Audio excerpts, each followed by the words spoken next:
दयाळो तूच कर्म तुझे नाम धर्म वार करी पंथा पांडुरंग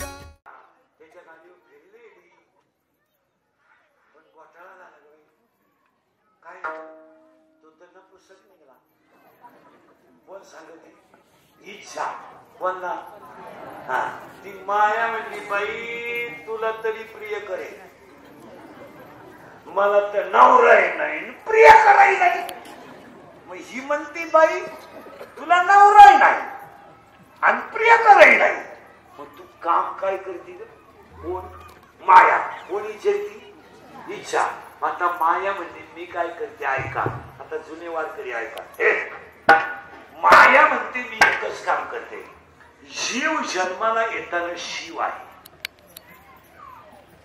ओवी अशी आहे त्याला 18व्या त्यात देहाची या गावा आलिया जन्म मृत्यूच्या सोडिया ना म्हणून एक धनंजया जयापरी किंवा अध्याय नंबर 18 ओवी नंबर 108 लनाचीचे दिले ते काही केल्यानं मोडेगा किंवा अध्याय नंबर 17 ओवी एकच धंदा आहे जीव जन्माला आला का त्याला जाऊन चिटकायचं आणि मी त्याला चिटकले का तो शिव नाही राहत तो होतो जीव आणि तो जीव झाला का मी त्याला कचाच्या 84च्या गुतून मारते एकही नाही दोन नाही ही म्हणली का तू काय करते असं काय करते बाई तुला माहित नाही मी काय करते ज्याचं पनेर माळाला तो रडला नाही हो शर्ट फाटला तर रडला नाही पण पोरगी पळून गेल्यावर बाप रडला आणि रडणारा बाप पोलिसाला जमतो माझी मुलगी सापडून द्या ही वेळ बापावर आली पोलीस म्हणतो तुमच्या डोळ्यातलं पाणी घुसावं तुमची मुलगी मी सापडून देतो माझा भाऊ माझा दुश्मन आहे आज जमीन विकून जगणारा बाप पोरीनो लाजा वाटल्या पाहिजे तुम्हाला भिकार पोरावर प्रेम करायला पोरीनो तुम्हाला माहित नाही अजून तुमच्या भावाला तुमच्या लग्नात नाचायचं होतं तुमच्या भावाला तुमच्या लग्नात उड्या आणायच्या होत्या त्याने शर्ट घेतला ना कपाटात ठेवला माझ्या बहिणी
लावायची का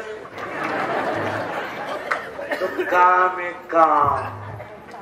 पाया पडो सांगा. जिच्या अंगाची घाण सुटली तिच्याशी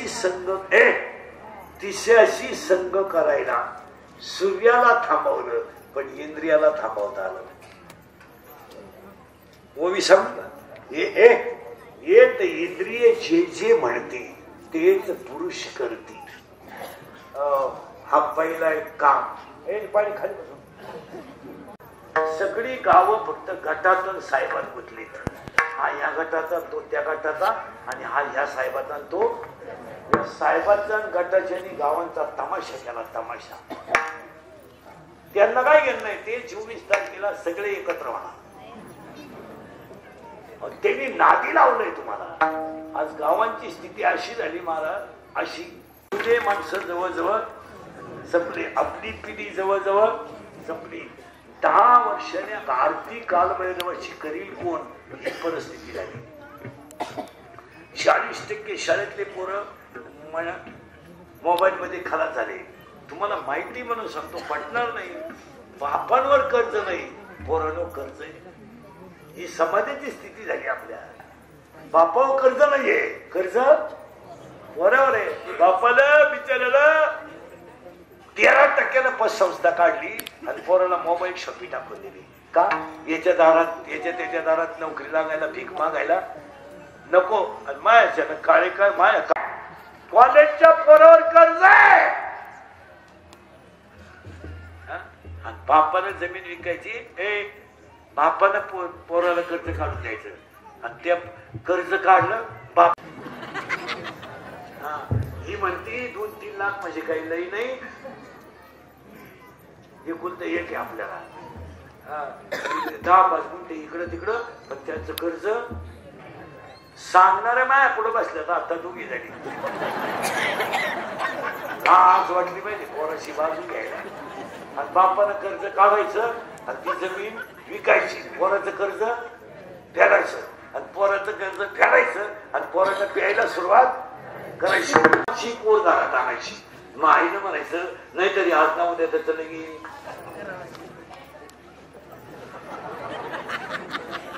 खरंय का खोटंय? खरंय.